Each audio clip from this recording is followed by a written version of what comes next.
अस्सलाम वालेकुम। Programme news night के साथ मैं हूं सदफ यासिर। आज हम बात करेंगे किसानों के मसाइल के हवाले से। यकीनन ये एक ऐसा मसला है जो कि हल तलब है, लेकिन क्योंकि किसान जितनी मेहनत करता है बदले में उसको उस तरह से रिवॉर्ड नहीं मिलता। अगर सब्सिडी की बात की जाए, जो कि पहले शायद कुछ हद तक मिल रही थी, लेकिन जब से ये हुकूमत आई है वो सब्सिडी भी ख़त्म कर दी गई है। जैसे कि बिजली पर सब्सिडी दी जाती थी। अगर हम बीज खाद इनकी बात करें, इनके रेट्स भी जो हैं वो दिन ब दिन बढ़ते जा रहे हैं, जिसकी वजह से किसान जो है वो काफ़ी परेशान है।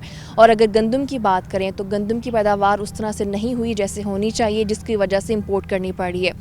तो किसानों के क्या मसाइल हैं और उनको किस तरह से हल होना चाहिए, हुकूमती पॉलिसी क्या होनी चाहिए, उस पर बात करते हैं। अभी मेरे साथ मौजूद हैं चेयरमैन किसान कौंसिल। मैं उनसे बात करूंगी एक तो किसानों के मसाइल और जिस तरह से हुकूमत की जानिब से सब्सिडी दी जानी चाहिए तो क्या उनको मिल रही है। तो आप पहले तो मुझे ये बताएं कि किसानों के आखिर मसाइल क्या हैं और हुकूमत उनको उस तरह से फैसिलिटेट कर रही है जिस तरह से करना चाहिए।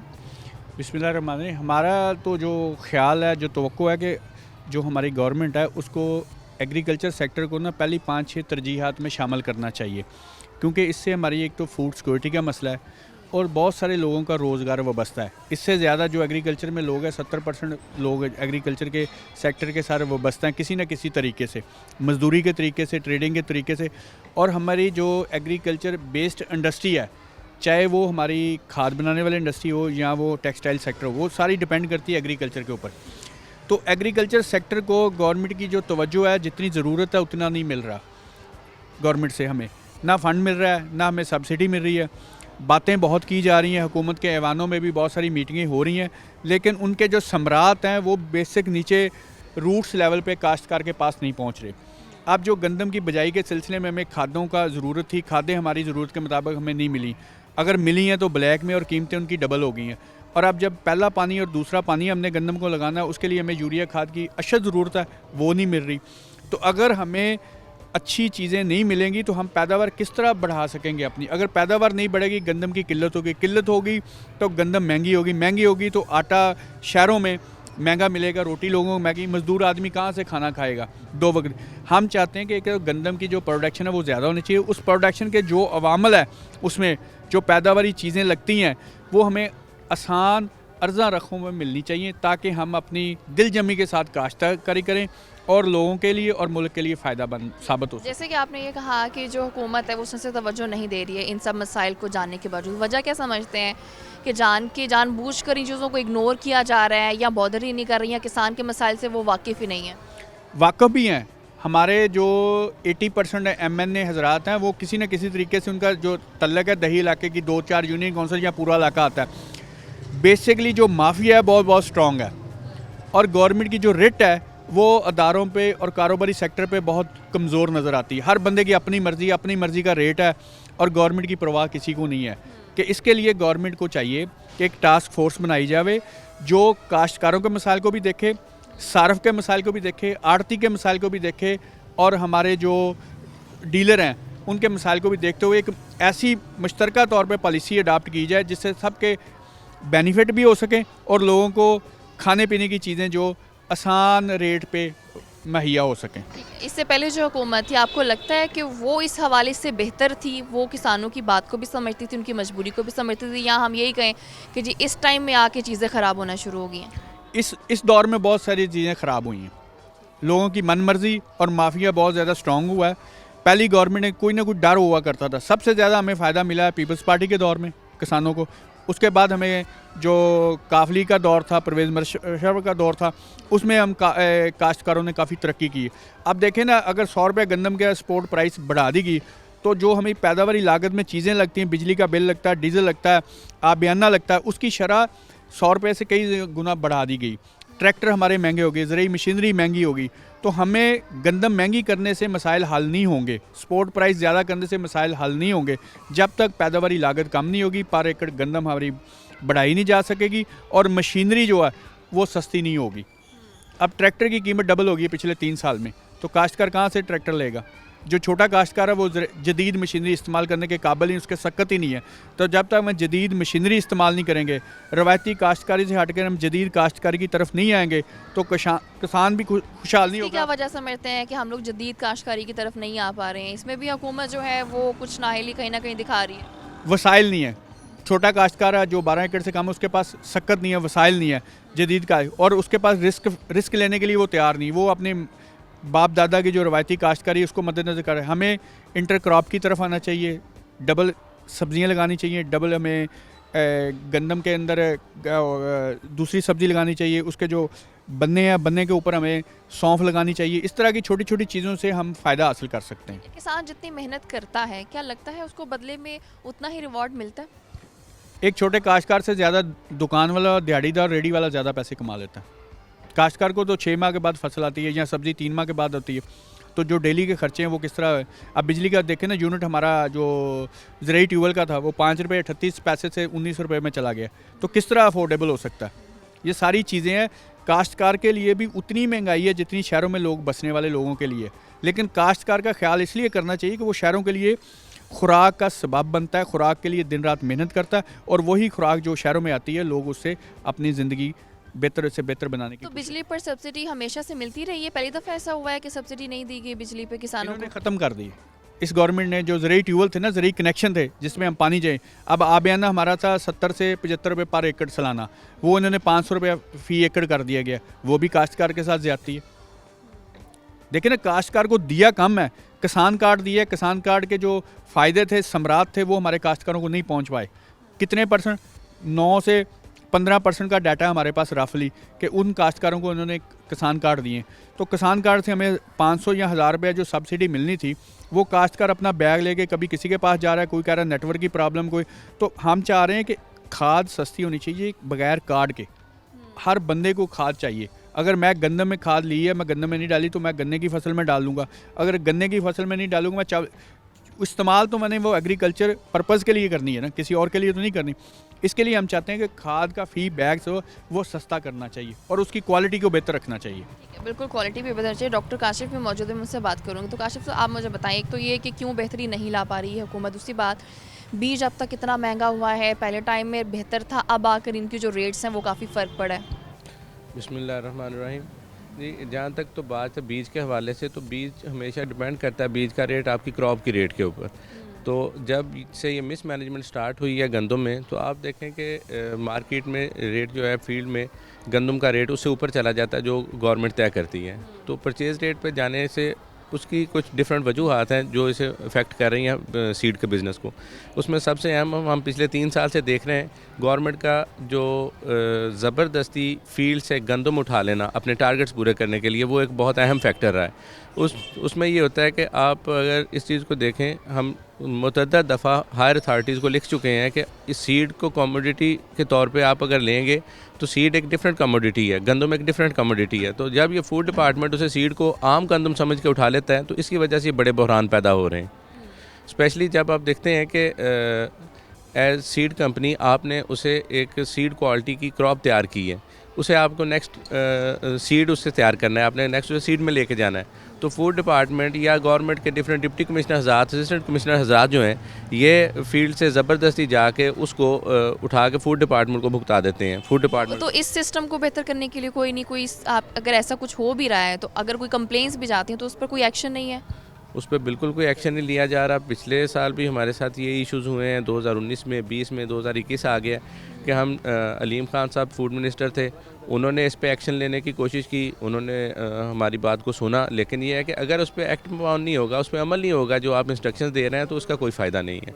स्पेशली डिप्टी कमिश्नर हज़रात जो हैं वो इस पर ज़ोर ज़बरदस्ती करते हैं, उनको टारगेट्स दे दिए जाते हैं डिस्ट्रिक्ट में आपने इतनी जो है वीट प्रोक्योर करनी है। अब वीट प्रोक्योरमेंट करते हुए वो ये नहीं देखते कि हम गंदम उठा रहे हैं, सीड उठा रहे हैं। तो आपको ये लगता है कि हुकूमत ने हर किसी को फ्री हैंड दे दिया कि जो दिल में आता है, जैसे दिल में आता करे, क्योंकि हुकूमत किसी भी चीज़ को या तो देखना नहीं चाह रही है या नज़र भी आ रहा है तो अनदेखा कर रही है?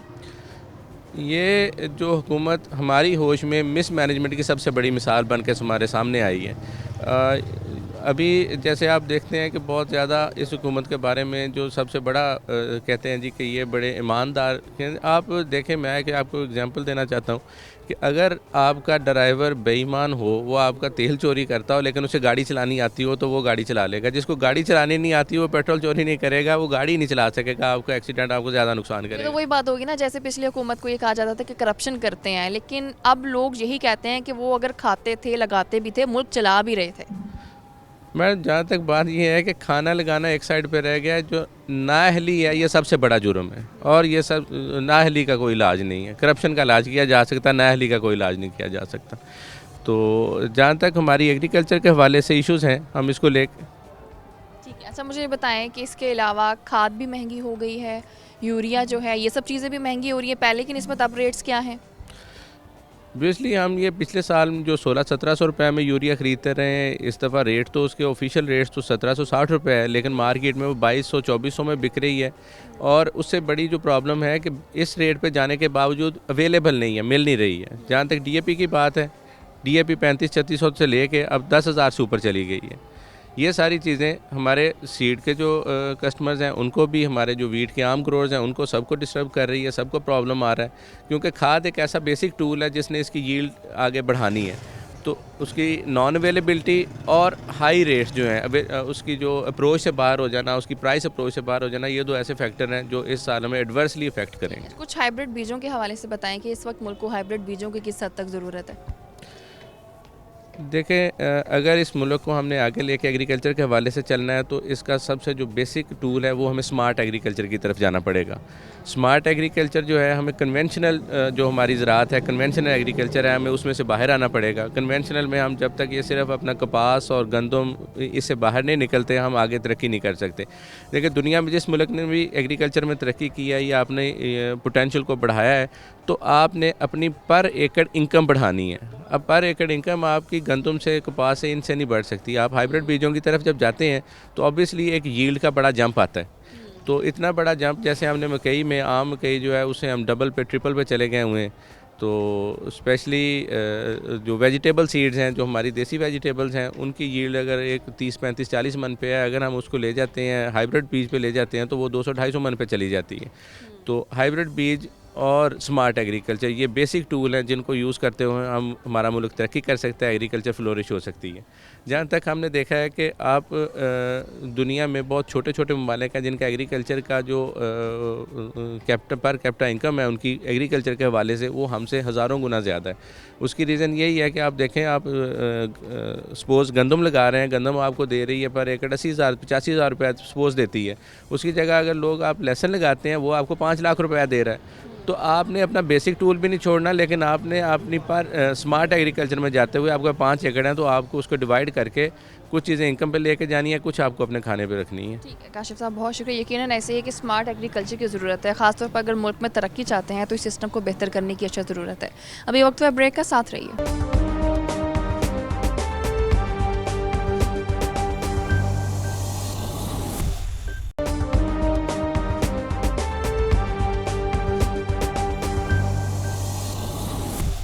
Welcome back. तो अभी मेरे साथ किसान बोर्ड के ओहदेदारान मौजूद होंगे, उनसे किसान के मसाइल क्या हैं उस हवाले से बात करेंगे। अभी कुछ टाइम पहले किसान डे भी गुजरा है, यकीनन किसान के जो मसाइल हैं वो एक तो उजागर करने की ज़रूरत है और उन्हें हल करने की भी ज़रूरत है। तो क्या लगता है कि किसान को इस टाइम में वो सहूलियात दी जा रही हैं जो मिलनी चाहिए? जी, बिस्मिल्लाहिर्रहमानिर्रहीम। एक्चुअली पाकिस्तान का जो किसान है पिछले कई सालों से, बल्कि पिछली एक दहाई से काफ़ी मुश्किलात का शिकार है। किसान का अलमिया ये है कि जो भी हुकूमत आती है किसान को लॉलीपॉप देती है, किसान को वो अपना लारे लगाती है या किसान को वादे वईद करती है, मगर उन पे पूरा नहीं उतरती। दिन ब दिन किसान के जो माशी हालात है वो अपना वगरगू होते जा रहे हैं और किसान माली तौर पे दिन ब दिन कमज़ोर होता जा रहा है। उसकी मेन वजह जो है यह है, वो यही है कि हमारी जो फसलात हैं, जो गंदम है, जो कमाद है, जो गन्ना, जो अपना चावल है या जो कपास है या जितनी भी नकदावर फसलें हैं, उनकी हमें सही कीमत नहीं मिल रही। किसान जो है हर साल यही कहता है कि गंदम या को जो भी फसल आती है उसके बोने से पहले या उसको काश्त करने से पहले उसकी जो अमदादी कीमत उसका ऐलान किया जाए, ताकि किसान अपनी प्रायोरिटी सेट करके अपनी फसल पे तरजीह दे सके। मगर पिछले कई सालों से गंदम की कीमत भी कम है, गन्ने की कीमत भी, कपास की कीमत भी, चावल की कीमत भी, इवन जितनी सब्जियात हैं या बागात हैं उनकी कीमतें भी उसके पैदावारी लागत से मैच नहीं कर रही। जितनी भी फसलें हैं उन पर पैदावारी लागत इतनी बढ़ चुकी है कि किसान अब ये सोचने पर मजबूर हो गया कि अगर गवर्नमेंट ने उसका साथ ना दिया तो वो फिर ज़िम्मेदारा छोड़ के या ये काम छोड़ के कोई और काम करने पे मजबूर है। हमारा जो पाकिस्तान का किसान है उसका अलमिया भी यही है कि गवर्नमेंट जो भी नई आती है वो किसान का साथ नहीं देती, उसकी प्रायोरिटी कुछ और है। वो किसान के साथ जो सलूक होना चाहिए, जो अच्छा सलूक होना चाहिए वो नहीं होता, बल्कि किसान के साथ बुरा ही सलूक होता है। जितनी बाकी पुरानी गवर्नमेंटें भी गई हैं, जो नई गवर्नमेंट भी है उसने भी शुरू में वादे तो बहुत किए कि हम किसान का साथ देंगे, हम किसान को रिलीफ देंगे, मगर अभी तक किसी चीज़ में हमें रिलीफ नज़र नहीं आता। खादों की कीमतें देख लें, आसमान से बातें कर रही हैं। उसके अलावा जो ज़रई अद्वियात हैं वो बहुत महंगी हैं, उनमें मिलावट भी है। इसके अलावा जो अपना बिजली जो ट्यूबवेल रेट्स हैं, वो जो पर यूनिट रेट है, अब गवर्नमेंट ने 19 रुपये मुकर्रर कर दिया है, अब वो भी किसान की पहुंच से बाहर है। इसके अलावा जो पानी के मसाइल हैं, वो पानी के मसाइल अपनी जगह हैं, नहरी मसाइल अपनी, पानी के मसाइल अपनी जगह हैं। ये सारी चीज़ें अगर हम देखें तो किसान दिन ब दिन जो है वो पिसता जा रहा है और गवर्नमेंट उसकी कोई मदद नहीं कर रही। ठीक है, जैसे कि आपने भी ये बात कही कि कई सालों से ऐसा ही चलता आ रहा है कि इसके लिए मतलब हम डेफिनेटली फिर स्पेसिफिकली इस हुकूमत को ब्लेम नहीं कर सकते, लेकिन जैसे कि आपने कहा कि बिजली की सब्सिडी जो है वो ख़त्म कर दिया, पानी जो उस तरह से नहीं मिल रहा, तो यहाँ पर आकर आप ये कहेंगे कि हाँ इस हुकूमत में ये चीज़ जो थोड़ी सी पिछली हुकूमतों से ख़राब हुई है? थोड़ी सी नहीं, इस हुकूमत में बहुत ज़्यादा ख़राब हुई है। हम यही कहेंगे कि पिछली हुकूमतें फिर भी कुछ ना कुछ किसान का एहसास कर लेती थी, मगर मौजूदा हुकूमत ने तो बिल्कुल किसान को इग्नोर कर दिया है और किसान को किसी किस्म का कोई रिलीफ जो पहले था भी वो भी ख़त्म कर दिया है। और किसान को आइंदा भी कोई बेहतर सूरत हाल नज़र नहीं आ रही कि हमें कोई ना कोई रिलीफ अपना मुस्तकबिल करीब में मिलेगा। तो क्या लगता है कि हुकूमत इस तरफ तवज्जो क्यों नहीं दे रही? या यकीनन किसानों के हवाले से एक पॉलिसी भी मुरतब होनी चाहिए, लेकिन पॉलिसी भी नहीं बन पा रही है, इसकी क्या वजह है? जो भी पॉलिसी बनती है वो किसान के फ़िलहाल तो ख़िलाफ़ बन रही है, चूँकि हुकूमत ख़ुद मुआशी बहरान का शिकार है, ये तो हम कह सकते हैं। मगर ये भी है कि कम अज़ कम मुआशी बहरान तो हर हुकूमत पे आते हैं। कम अज़ कम ये कि जो आपका 70% जो आपका मईशियत है वो अगर एग्रो बेस्ड है या ज़रायत पे उसका इन्हसार है, तो कम अज़ कम ज़िम्मेदार को तो कुछ रिलीफ देना। हुकूमत को चाहिए कि ज़िम्मेदार का हाथ पकड़े, ज़िम्मेदार को साथ लेकर चले, जहाँ जहाँ रिलीफ बनता है उसे रिलीफ दे। अगर गवर्नमेंट ने रिलीफ ना दिया तो पाकिस्तान में एग्रीकल्चर का शुबा बिल्कुल तबाह होकर रह जाएगा। तो ये भी हम कह सकते हैं कि यही वजह है कि जो हुकूमत है वो किसानों पर उससे तवज्जो नहीं दे रही, इसी वजह से अब ये हमारे पर टाइम आ गया कि गंदम हमें इंपोर्ट करनी पड़ती है। जी, हमने पिछले कई सालों से हुकूमत से हमारा मुतालबा रहा है कि आप गंदम जो हुकूमत जो है हुकूमती लेवल पे बाहर से महंगी ख़रीद रहे हैं, अगर अपने किसानों को रिलीफ दे दें, अगर किसानों को 200-300 रुपये ज़्यादा दे दें तो किसान इसमें ज़्यादा मुतमईन भी हो जाएगा, उसकी पैदावारी लागत भी कुछ बेहतर हो जाएगी, कुछ उसको अपनी इनकम भी हो जाएगी। मगर हुकूमत बाहर से महंगी चीज़ खरीद लेती है मगर अपने किसान को रिलीफ देने को तैयार नहीं। इसमें टेक्निकल इश्यूज भी आ जाते हैं, यानी कि हमारे पास वो जदीद टेक्नोलॉजी भी मौजूद नहीं है, बाहर वालों को इसलिए प्रेफर कर देते हैं उनके पास वो टेक्नोलॉजी भी होती है। कोई ऐसा मसला नहीं है। हुकूमत ने आज तक जितनी भी बाहर से गंदम खरीदी, हमारी तजर्बे और मुशाहदे की बात है कि वो गंदम पाकिस्तान से नाकस ही है, हमसे अच्छी गंदम नहीं है। जितनी भी बाहर से नाकस गंदम उन्होंने देनी होती है वो पाकिस्तान को महंगे दामों देते हैं, और पाकिस्तान की अच्छी गंदम जो हम गवर्नमेंट को प्रोवाइड करते हैं वो उससे बहुत अच्छी होती है, बल्कि हमारी जो गंदम है दुनिया में बहुत सारे ममालिक से ज़्यादा अच्छी है। ठीक है, तो कुछ बहरान की भी बात कर लेते हैं, क्योंकि दिसंबर में ये सुना जा रहा था कि शायद गंदम का जो बहरान है वो पैदा हो सकता है। तो आपको लगता है कि ये सिचुएशन पैदा होने वाली है? ये 100% बात सच है कि गंदम का बहरान हुकूमत की अपनी नाकस पॉलिसियों की वजह से पैदा होगा। नंबर 1 तो हुकूमत ने, जब हमने गंदम की काश्त का टाइम आया तो हुकूमत के कंट्रोल से बाहर है। जो खाद माफिया है, उस खाद माफिया ने जो है वो वो सारे मामला जो है बिगाड़े हैं, और जितने बड़े बड़े माफियाज हैं खाद उन्होंने इंपोर्ट की, और इंपोर्ट करने के बाद उसकी कीमतें बढ़ा दी। उसके बाद अगला मरहला जब आया पानी देने का, तो ट्यूबवेल के रेट्स बढ़ा दिए, और जो पर यूनिट 19 रुपये रेट किया, उसमें किसान जो है अब कितना पानी लगा सकता है इतने महंगे अपना हालात में। डीज़ल महंगा है, जो ट्यूबवेल डीज़ल पे चलते हैं, ट्रैक्टर पे लोग चलाते हैं, वो भी डीज़ल महंगा, अफोर्ड नहीं हो सकता। ये सारी चीज़ें जो हैं उसकी गंदम की पैदावार पे इनफैक्ट अपना करेंगी, इफ़ेक्ट करेंगी। अब अगर गंदम पूरी नहीं अपना गंदम को खाद पूरी नहीं डालेंगे तो गंदम की फसल इतनी अच्छी नहीं होगी। पहले DAP का बहरान, फिर यूरिया का बहरान, फिर ज़रई ट्यूबवेलों का बहरान, फिर उसके बाद कैनाल वाटर का बहरान, ये सारी चीज़ें अल्टीमेटली असर करेंगी गंदम की पैदावार पे। जब गंदम की पैदावार पे असर करेंगी, गंदम की पैदावार कम होगी, जो हमारी जितनी यील्ड आनी चाहिए, जितनी पैदावार आनी चाहिए वो पैदावार नहीं आएगी, मुल्क में गंदम पैदा कम होगी, गंदम का बहरान होगा। दूसरी बात ये कि जब हम इसको अमदादी कीमत को में इजाफा नहीं करेंगे, किसान शौक़ से इस गंदम को लगाएगा नहीं। तीसरी बात यह है कि जो इन्होंने क्रशिंग सीज़न गन्ने का लेट स्टार्ट किया है, वो मिल जो शुगर मिल माफिया उसको खुली छुट्टी दे दी है। 30% ऐसा एरिया होता है गंदम का जो हमने गन्ना काटने के बाद लगाना होता है। अब अगर गन्ने की फसल खड़ी है तो हम गंदम कहाँ काश्त करेंगे? 30% तो सीधा सीधा वो फ़र्क पड़ गया कि वो 30% एरिया में गंदम काश्त नहीं हो सकेगी, गन्ना और क्रशिंग सीजन लेट होने की वजह से, जिसकी वजह से वो भी बहरान में शामिल होगा। वो एक फैक्टर भी है कि अगर गंदम टाइम पे बो नहीं सके तो फिर तो वो ज़ाहिर है उसका टाइम निकल जाएगा, फिर तो हम गंदम काश्त भी नहीं कर सकेंगे, वो भी उसकी पैदावार पूरी पे असर पड़ेगा उसका। ठीक है, बिल्कुल ऐसे रिलीफ तो जैसे कि मिलना चाहिए किसान को, लेकिन देखा ये जा रहा है कि हर चीज़ से सब्सिडी ख़त्म की जा रही है, खाद हो, बीज हो या बिजली हो। क्या वजह समझते हैं कि क्यों रिलीफ नहीं मिल रहा किसान को? हाँ जी, बिस्मिल्लाहिर्रहमानिर्रहीम।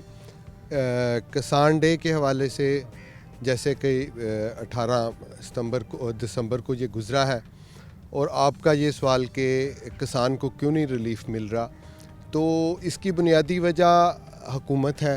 हालांकि इस हुकूमत ने जो अपना इंतखाबी नारा था उसमें इसने किसानों से ये वादा किया था कि हम एमरजेंसी जो है वो ज़रूरी एमरजेंसी नाफिज करेंगे और किसानों को रिलीफ देंगे, जिसमें सब्सिडाइज चीज़ें जो हैं, जिसमें एग्रो इनपुट्स होती हैं, खाद वगैरह, ये चीज़ें हम सब्सिडाइज़ करके ज़मींदार को देंगे, बिजली सब्सिडाइज़ करके किसान को देंगे।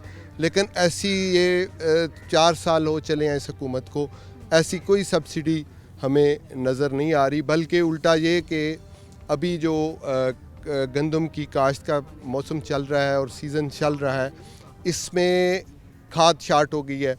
क्योंकि जब हम गंदम काश्त करते हैं तो सबसे अहम खाद जो होती है वो फास्फोरस खाद होती है, जो कि DAP से हमें मुयस्सर आती है, उसकी शॉर्टेज होगी। ना सिर्फ शॉर्टेज होगी बल्कि वो दुगनी से भी तिगनी महंगी होगी। इस वक्त हमें पिछले सीज़न में 4500 में DAP अवेलेबल थी और अब इस सीज़न में हमें वो बाज़ जगहों पे ज़मींदार जो है वो 10,000 की DAP लेके अब गंदम की काश्त करने पे मजबूर है। और जब काश्त मुकम्मल करने के बाद 20-25 दिन के बाद पहले पानी की ज़रूरत पेश आती है गंदम के हवाले से, तो इस वक्त यूरिया की, नाइट्रोजन की खाद जो है यूरिया, उसकी जो है वो शॉर्टेज हो गई है। और ना सिर्फ शॉर्टेज हो गई है बल्कि वो ब्लैक में बहुत महंगे दामों ज़मींदार को दस्तयाब है। इस तरह ये है कि आपने कहा कि सब्सिडी की बात की, यहाँ पे सब्सिडी से तो चीज़ आगे बढ़ गई है, अब तो हमें जो है वो चीज़ें अवेलेबल ही नहीं है। ऊपर ये कि इस साल जो है क्रशिंग सीज़न लेट होने की वजह से जो है गंदम का काबिल काश्त रकबा जो होता है जिसमें गंदम काश्त होती है, उसमें 34 लाख एकड़ कम इस दफ़ा गंदम की काश्त हुई है। और जो है जो हमारे पास इस वक्त काश्त शुदा गंदम है उसमें ये फास्फोरस की खाद के कम दस्तयाब होने की वजह से और नाइट्रोजनी खाद के कम दस्तयाब होने की वजह से इसकी औसत पैदावार पे इसका असर पड़ेगा। पिछले सालों में गंदम की औसत पैदावार हमारे पास जो था वो 35 मन फी एकड़ थी, जो अब जिस तरह हमें महसूस हो रहा है कि जिस तरह ये खाद की शॉर्टेज है और जिस तरह नहरी पानी की शॉर्टेज है, या जिस तरह डीज़ल महंगा करके और बिजली महंगी करके इन्होंने पानी की शॉर्टेज बनाई है, इस तरह इस दफ़ा जो है हम मुश्किल से 25 मन फी एकड़ औसत पैदावार पे जो है वो पहुँचेंगे। और ये इतना बड़ा बहरान है कि जिसका गवर्नमेंट तवक्को नहीं कर सकती। और इसको इस साल अभी जब गंदम की बर्दाश्त का टाइम आएगा तो इसको एक जो है बहुत बड़े बहरान का सामना करना पड़ेगा और जो है उसका ज़िम्मेदार जो है वो गवर्नमेंट ही ठीक है। हम तो ये भी 3.5-4 साल, जैसे कि आपने अभी जिक्र भी किया कि 4 साल तकरीबन इस हुकूमत को होने वाले हैं और ये सूरत हाल सारी हम सबके सामने है, लेकिन कोई ऐसा टाइम भी था जिसमें हम ये कह सकें कि हाँ जी ये गवर्नमेंट थी जिसने किसानों के लिए कोई ऐसा अच्छा पैकेज या कोई रिलीफ फराहम किया हो? हाँ जी, हमारे इमरान खान की गवर्नमेंट से पहले नवाज शरीफ का दौरे हुकूमत गुजरा है, वो भी किसानों के लिए बड़ा मुश्किल दौर था। 5 साल जो है वो हमारी किसी भी ज़रूरी जो थी अजनास जो थी हमारी ज़रूरी अजनास उसकी कीमत में इजाफ़ा नहीं किया गया। उससे पहले जो था आप ये कह सकते हैं कि चौधरी परवेज़ इलाही का जो दौर था पंजाब में, उसमें और परवेज़ मुशर्रफ के दौर में, हालांकि उसे डिक्टेटर कहा जाता है, उस दौर में जो है वो ज़मींदारों को रिलीफ दिया गया, उनको सब्सिडाइज़ जो थी वो एग्री इनपुट्स दी गई जिसमें खाद थे, डीज़ल थे, और इसके अलावा जो अजनास थी उनकी इमदादी कीमत को बहुत बेहतर किया गया। और इसका रिज़ल्ट ये निकला कि जो था उस दौर में पाकिस्तान अपनी जो है वो ख़ुद कफ़ील हो गया ज़रूरी अजनास के हवाले से, और हर चीज़ में जो था वो जो पहले बहरान की कफ़ियत थी जो था मुल्क उस बहरान की कफ़ियत से निकल गया। अभी मैं ये आपको एक इन्फॉर्मेशन शेयर करूं कि ये जो कोविड पिछले 2-3 साल से हमारे मुल्क में और पूरी दुनिया में एक वबा की सूरत में मुसल्लत हुआ है, इसमें भी पाकिस्तान अगर इसकी जो है वो बहुत बुरी सूरत से बचा है और कोई यहाँ पे महंगाई और बेरोज़गारी की जो है वो सूरत हाल पैदा नहीं हुई, तो वो सिर्फ फार्मर ही था कि जिसने इस सारे चीज़ों को अकोमोडेट किया, क्योंकि पिछले 2 सालों में ज़मींदार ने बहुत मेहनत की और हुकूमत की जो है वो अदम तवज्जुही के बावजूद भी जो है वो पिछले 2 सालों में बम्पर क्रॉप्स हुई, और उसके साथ साथ जो भी शहर से लेबर फारग हुई उसको गांव के अंदर ज़मींदार ने ही अकोमोडेट किया। इस हवाले से ये इतनी कंट्रीब्यूशन मुल्क में, और अभी भी जो बहुत बुरी माशी सूरत हाल पिछले दिनों में गुजरी है इस मुल्क की, अगर फार्मर्स ना होता और फार्मर्स कोशिश करके और क्रॉप्स जो है वो बम्पर क्रॉप्स पैदा ना करता, तो ये सूरत हाल मज़ीद गंभीर हो जानी। बिल्कुल ऐसी है कि किसान जो है वो यकीनन मेहनत करता है और मेहनत का फल भी मिलना चाहिए। अभी वक्त हुआ ब्रेक का, साथ रहिए।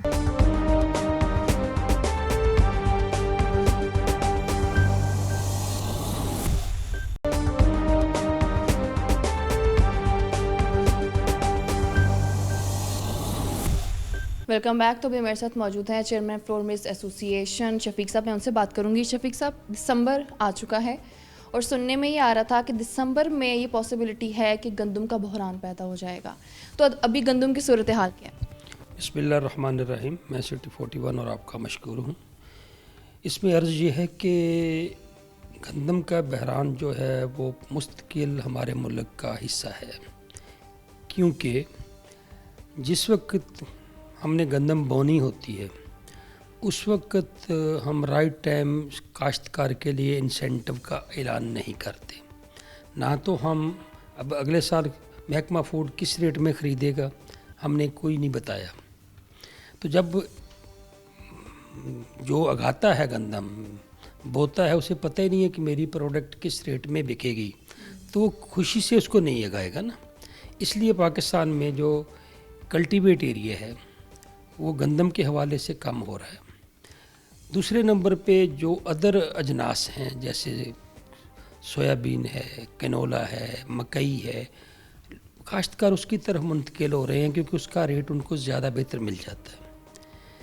तीसरे नंबर पे जो बीज के मसाइल हैं, जो खादों के मसाइल हैं, जो पानी के मसाइल हैं, वो भी मौजूद हैं, जिसकी वजह से गंदम की फसल को जितना खाद चाहिए, जितना अच्छा बीज चाहिए, वो मैसर नहीं होता। ये सारी चीज़ें मिल के हमें उस तरफ ले जाती हैं कि हम ना चाहते हुए भी गंदम के बहरान का शिकार हो जाते हैं, जिसमें इस साल आपने देखें कि 27.8 मिलियन मेट्रिक टन गंदम पैदा की है, जो कि पाकिस्तान में तारीख़ की सबसे बड़ी पैदावार है। लेकिन इसके बावजूद हम 2 मिलियन मेट्रिक टन इंपोर्ट कर रहे हैं। कितना ज़र मुबादला उसके ऊपर हम लगा रहे हैं, आप खुद एस्टिमेट कर सकते। अगर वही पैसे जो हमने बैरूनी काश्तकार को देने हैं और अगर वही पैसे हम अपने काश्तकार को दे दें, तो मैं नहीं समझता कि यहाँ पे ये चीज़ें हम बेहतर बड़ी फसल क्यों नहीं उगा सकते। अगर सरहद पार मशरकी पंजाब में जाएं तो वहाँ पे काश्तकार 1 एकड़ ज़मीन से 60-70 मन पैदावार ले रहा है, हम अभी तक 30 से 35 पर बर्ड। इसकी कहीं ना कहीं वजह जदीद टेक्नोलॉजी को भी कह सकते हैं। इसमें देखें जदीद टेक्नोलॉजी भी इसमें शामिल है, इसमें जो है बीज का नक्स होना भी शामिल है, और इसमें प्रॉपर मकदार में खाद का इस्तेमाल ना होना, और उसके साथ साथ पेस्टिसाइड का इस्तेमाल नहीं है। इसके साथ साथ पानी के मसाइल हैं कि आपके पास नहरी पानी नहीं है, आपका जैसे कालाबाग डैम है, यादर डैम नहीं बना पा रहे, जिसकी वजह से काश्तकार को ज़रूरत के मुताबिक पानी मैसर नहीं है। वो ट्यूबवेल का पानी लगाएगा, उसके ऊपर उसके अखराजात बढ़ जाएंगे डीज़ल की मद में या इलेक्ट्रिसिटी की मद में। ये सारे मसाइल इकट्ठे होकर ग़ज़ाई बहरान को जन्म देते हैं। ठीक है, तो अगर हम ओवरऑल एक बात करें, क्या हर साल ऐसी सिचुएशन पैदा होती है या एक स्पेसिफिक ईयर हम कहें कि जब ऐसी सिचुएशन पैदा हुई है? नहीं, अभी देखें आपकी जो आबादी का एक बम है ना, कि जैसे मैं आपको बता रहा हूँ कि एवरी ईयर हम तकरीबन 50 से 60 लाख जो नए बच्चे पैदा हो जाते हैं पाकिस्तान में माशाल्लाह। तो आपकी आबादी में हर साल 50 लाख का इजाफ़ा हो जाता है। जब 50 लाख का इजाफ़ा होगा तो डेफिनेट ग़ज़ाई ज़रूरियत बढ़ेगी। उसके मुताबिक हम ग़ज़ा पैदा करने में कामयाब नहीं हो रहे, जिसकी वजह से हमारा ग़ज़ा के मतलब का जो इंपोर्ट बिल है वो भी बढ़ रहा है, जिसके इफ़ेक्ट फिर डॉलर पर आते हैं, उसकी वजह से डॉलर भी महंगा हो रहा है। आपको अपने किसान को फैसिलिटेट करना होगा। वो किस सूरत में, ये नहीं कि आप प्रोडक्ट का रेट बढ़ाएं, आप उसको सब्सिडाइज चीज़ें इनपुट फराहम करें, खाद के ऊपर सब्सिडी दें, उसको पानी के ऊपर सब्सिडी दें, उसको आप इलेक्ट्रिसिटी पे, डीजल पे, ज़राई आलात पर। सब जैसे आप ये बात करें कि ओवरऑल सब्सिडी देनी चाहिए, जैसे पानी की भी आपने बात की, हमेशा से किसान को ट्यूबवेल पे सब्सिडी मिलती आई है, लेकिन इस बार ऐसा हुआ है कि वो सब्सिडी ख़त्म कर दी गई है। बिल्कुल ऐसे ही है, क्योंकि आपको पता है कि गर्दिशी कर्जा बढ़ता जा रहा है, तो गवर्नमेंट उस पोजीशन में नहीं होती कि वो तो जो आपके वो बिजली पैदा करने वाले अदारे हैं प्राइवेट, उनके पैसे नहीं दे पा रही। रिज़ल्ट के तौर पे गवर्नमेंट कहाँ से सब्सिडी दी जाए।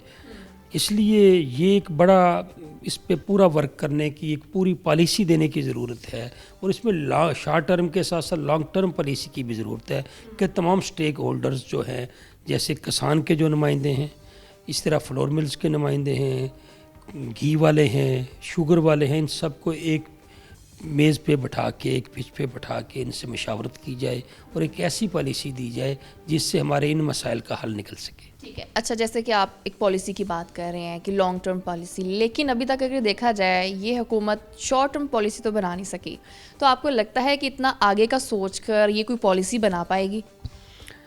देखिए, बात यह है कि गवर्नमेंटों के जो करने के काम है उनको वही करने चाहिए। अगर गवर्नमेंटें बिज़नेस की तरफ जाएंगी, अब मैं मिसाल देता हूँ अपने शोबे की, गंदम की। गंदम जो है वो गवर्नमेंट का काम नहीं है, गंदम जो है वो फ्लोर मिल्स का काम है कि हम उसको स्टोर करें। आप हमें फैसिलिटेट करें, हमें गोदाम बनाने के लिए बिला सूद कर्ज़े दें, साइलोज़ बनाने के लिए कर्ज़े दें, हम किसान से गंदम ख़रीदें, उसको स्टोर करें। इससे अरबों रुपए की गवर्नमेंट की बचत होगी। गवर्नमेंट क्या करती है, वो कहती है कि फ्लोर मिल्स वालों आप नहीं ख़रीद सकते, ये सारी गंदम महकमा फूड और पास्को ख़रीदेगा। उसके बाद अदारों में जो करप्शन है वो आपके सामने है। ये गवर्नमेंटों के करने के काम नहीं हैं। देखें, आज से 20-30 साल पहले चले जाएं तो दालें पास्को ख़रीदती थी, चीनी उसके पास होती थी, राशन डिपो होते थे। आहिस्ता आहिस्ता गवर्नमेंट इसमें से निकलती गई। हम कहते हैं कि गवर्नमेंट का काम बिज़नेस करना नहीं है, गवर्नमेंट का काम सिर्फ़ और सिर्फ एज ए रेगुलेटिंग अथॉरिटी होना चाहिए कि वो सिस्टम को रेगुलेट करे। हमारे पास जो गंदम का स्टॉक होता है वो दार हकीकत गवर्नमेंट का ही स्टॉक होता है, जिसके ऊपर गवर्नमेंट का एक पैसा भी खर्च नहीं हो रहा होता। हम खुद उस गंदम को किसान से ख़रीद रहे होते हैं, कंपटीशन की वजह से किसान को रेट भी बेहतर मिल रहा होता है, उसके साथ साथ उसको संभाल रहे होते हैं। गवर्नमेंट को ना किराया देना पड़ता है, ना इंसिडेंटल चार्जेस बर्दाश्त करने पड़ते हैं, ना बैंकों से कर्जे लेने पड़ते हैं। अगर ये हमें फैसिलिटेट करे, जिसी का काम उसी को साजे, यहाँ उसके बरक्स हो रहा है। आपने कहा गवर्नमेंट शॉर्ट टर्म पॉलिसी देने में कामयाब नहीं। देखिए, हमारे अदारे जो हैं उनका हाल हमसे ज़्यादा मीडिया वाले जानते हैं कि वो अदारे जो हैं वो सब कलेप्स हो चुके हैं, जिसमें मुख्तलिफ मदाखलत की वजह से जो राइट्स पर्सन है वो राइट सीट पर नहीं है। जूनियर को ऊपर की सीट पर बैठा दिया जाता है, ताकि उसको दबाकर उससे अपनी मर्ज़ी के काम लिए जाएं। इस वजह से अदारों के अंदर कारकर्दगी का फकदान है, करप्शन का दौर है। जब तक आप एक लॉन्ग टर्म पॉलिसी बनाकर इसको सही सीमत पर नहीं लेके जाएंगे तो आप ग़ज़ाई बहरान का शिकार ही रहे। ठीक है, अगर हम इलेक्ट्रिसिटी की बात करें तो आपको लगता नहीं है कि हमें सोलर सिस्टम की तरफ मूव कर देना चाहिए, शायद चीज़ें कुछ बेहतर हो जाएं? देखें, ये मैंने पिछली गवर्नमेंट में भी तजवीज़ दी थी, उससे पिछली में भी दी थी कि लोड शेडिंग एक दिन में ख़त्म हो सकती है। कैसे? आपको याद होगा कि गैस की लोड शेडिंग होती थी, या हम शाहकोट गुज़रते थे तो आगे सीएनजी नहीं मिलती थी। क्या थी जी, शेखपुरा जोन में गैस आज बंद है। तो मैंने उस वक्त के, मैं नाम नहीं लूँगा, जो वज़ीर बिजली थे, कम बल्कि पिछले 2 वज़ीर बिजली को मैं कह चुका था कि सरकार आप एक दिन में लोड शेडिंग ख़त्म कर सकते हैं अगर मुल्क को आप 7 जोन में चेंज करके, एक जिस जोन में आपने गैस की लोड शेडिंग करनी है उसी जोन में बिजली की लोड शेडिंग कर दें, तो जितना शॉर्टफॉल है वो आपका कवर हो जाएगा और सुबह ही लोड शेडिंग ख़त्म हो जाएगी। ये तो है short term policy. Long term की तरफ आपका 30% बिजली के यूजेज जो है वो घरेलू सार्फिन और कमर्शल है। आप उनको कंपल्सरी 5 kVA के सोलर यूनिट दे दें और उनसे किस्तों के ज़रिए बिजली के बिलों में पैसे वसूल कर लें, तो आपका 30% बिजली का मसला हल हो गया और इतना ही आपका शॉर्टफॉल था। अगर करना चाहें तो ये सारा काम 2-3 माह में हो सकता है, लेकिन उसमें ये होता है कि फिर किक बैक नहीं मिलती, कमीशनें नहीं मिलती। और देखो ना, एक 5 kVA का सिस्टम 5 लाख में आ जाएगा, उसमें किसी को क्या मिलना है? दुकानदारी कमाएगा ना। ये चीज़ें अरबाब इख्तियार को कबूल नहीं है, उनको तो बड़े यूनिट चाहिए जिसमें अरबों की किक बैक्स मिलें। ठीक है, तो इसलिए वो क्यों इधर आएंगे? मसाइल का हल मौजूद है लेकिन हम करना नहीं चाहते। बिल्कुल ऐसे कि मसाइल का हल भी मौजूद है लेकिन हम खुद ही मसाइल हल नहीं करना चाहते। ख़ास तौर पर पॉलिसीज़ को बेहतर होने की अशद ज़रूरत है।